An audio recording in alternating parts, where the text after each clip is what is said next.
اللہ رب العالمین والصلاة والسلام علی سید الانبیاء والمرسلین محمد وآلہ واصحابہ اجمعین۔ محترم بزرگوں، بھائیوں،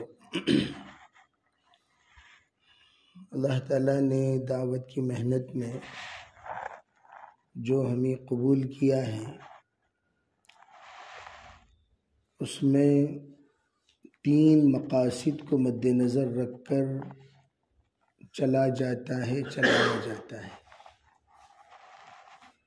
محض وقت گزاری یہ ہمارے کام کا مقصود نہیں ہے۔ 4 ماہ کورس ہے، اس کو مکمل کر لیں، یا 40 دن کورس ہے، اس کو مکمل کر لیں۔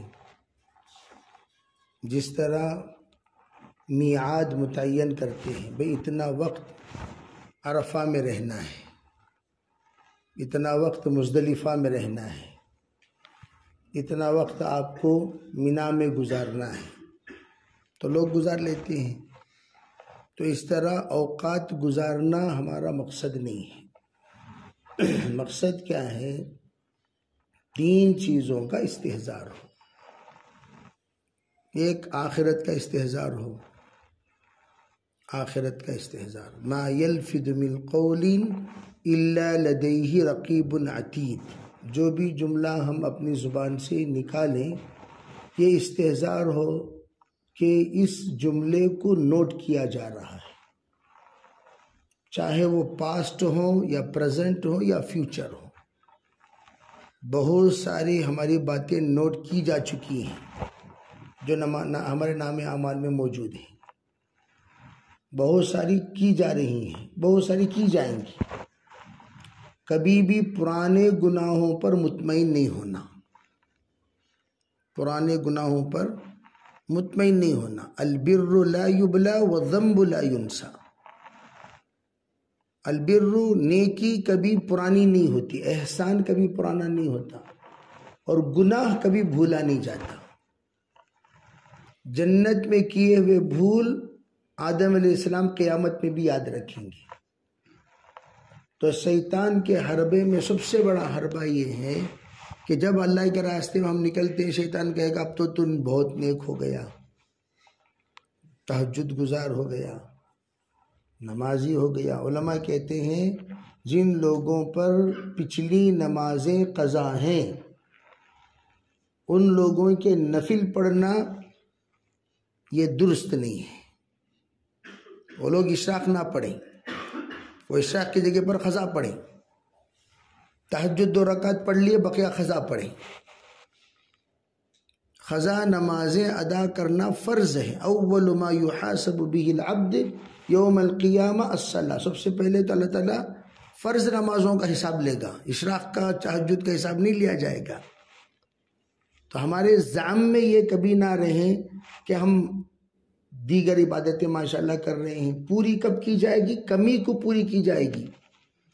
کمی کے معنی کیا مطلب؟ یعنی کوئی آدمی ادا کرتے کرتے بھی اگر رہ جائے، جو کسی وجہ سے رک جائے، رہ جائے، جیسے مثال کے طور پر ہم نے صحیح ڈھنگ سے ارکان ادا نہیں کیے، وضو صحیح ڈھنگ سے نہیں ہوا، تو اس کی وجہ سے اگر اس کی کمی رہ جائے تو اس کی تلافی نوافل سے ہوگی۔ جو اثرنو پڑھے ہی نہیں اس کی تلافی نہیں ہوگی۔ کمی کسے کہتے ہیں؟ عربی پڑھ کر قبول نہیں ہو سکی، کیوں؟ اس لیے کہ وضو ڈھنگ سے نہیں کر سکے، یعنی تو ارکان ڈھنگ سے ادا نہیں کر سکے، اس میں کوئی کمی رہ گئی، تو ان نمازوں کی تلافی اللہ تعالیٰ نوافل سے کریں گے۔ جب ان تمام نمازوں کو ادا کرنے کے بعد نفلیں بھی ادا کی جائیں تب جا کر اس کی تلافی ہوتی ہے۔ ہم کہیں اس دھوکے میں نہ رہیں کہ ہم فرض قضا کیے بغیر بھی اللہ نفلوں سے پورا کرے گا، نہیں، ایسا نہیں ہے۔ تو اس لیے پہلی بات تو ہم اس کا خیال رکھیں۔ دوسری بات یہ ہے، تو دوسری بات ہم اپنا جائزہ بھی لیتے رہیں، جیسے کہ ہماری تربیت دوسرا مقصد ہے دعوت کا، کہ ہمارے اندر ہر اعتبار سے تربیت ہو، نظروں کے اعتبار سے، ذہن کے اعتبار سے، کردار کے اعتبار سے، اخلاق کے اعتبار سے، آدمی خود محسوس کرے کہ میری تربیت ہو رہی ہے۔ جیسے ٹریٹمنٹ جس کی ہوتی ہے، پیشنٹ سے پوچھتے ہیں بھئی پہلے جو تکلیف تو اب بھی ہے، تو کہتے ہیں نہیں ابھی تو تکلیف نہیں ہے، تو اس کا مطلب یہ ہے کہ مائل الی الصحہ ہیں، صحت کی طرف مائل ہو رہے ہیں۔ تو یوں کہا جائے گا چلو بھئی ڈسچارج جو ہو رہی ہے بھئی صحیح صحت پانے کے بعد ہو رہی ہے، بیماری کے ساتھ نہیں۔ تو فرمایا اللہ کے راستے میں وہ تمام کمزوریاں ہماری دور ہو جانی چاہیے جو ہماری پچھلی زندگی میں تھیں۔ اس کے لیے روزانہ اپنا سیلف جائزہ لیا کریں۔ وہ جائزہ آ کر اجتماعی طور پر نہیں لیا جائے گا، میرے اندر غصے کی کتنی کمی آئی، میرے اندر امانت داری کی کتنی صفت آئی، میرے اندر وفاداری کتنی صفت آئی، میرے اندر خوف و خشیت کتنا پیدا ہوا، اس کا ایک جائزہ لیں۔ تیسرا جو جائزہ ہے وہ ہے انابت الی اللہ۔ جو اللہ سے قریب ہوتا ہے وہی قریب کر سکتا ہے۔ جو اللہ سے قریب ہی نہیں ہوا وہ دوسروں کو کیا قریب کرے گا؟ جس کو اللہ جانتا ہے وہی بندہ اللہ تعالیٰ سے جانکاری کرا سکتا ہے۔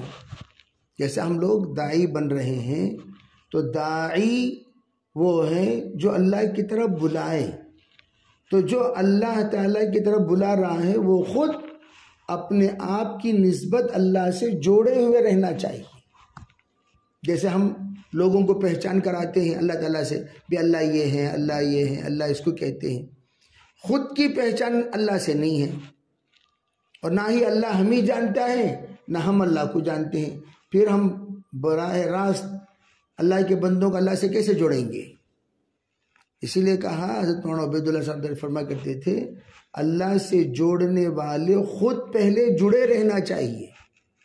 جیسے کہ ہم سفارش کے لیے پہنچے، جب سفارش کے لیے پہنچے جو سفارش کے لیے آیا ہے جس کے پاس سفارش کر رہا ہے وہ خود نہیں جانتے بھئی آپ کون ہیں، بھئی صاحب فلاں تشریف لائے ہیں آپ سے ملنا چاہتے، بھئی آپ کون ہیں، آپ کو خود میں نہیں جانتا، آپ کو خود میں نہیں جانتا، آپ دوسروں کو سفارش لے کر آئے ہیں۔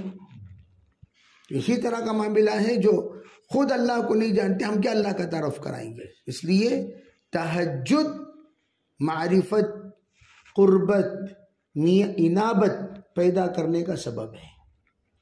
ما زال العبد تتقرب الی بالنوافل، اسے نیت کریں انشاءاللہ، یہ تینوں باتوں پر ہم عمل کریں گے انشاءاللہ۔ اللہ عمل کی توفیق عطا فرمائے۔ سبحان اللہ بحمدہ، سبحان اللہ۔ ہاں جی، ابھی میں سمجھا 4 مہینے کی جماعت ہے، تو یہ تو چلہ تو بہرحال ہم آ ہی گئے۔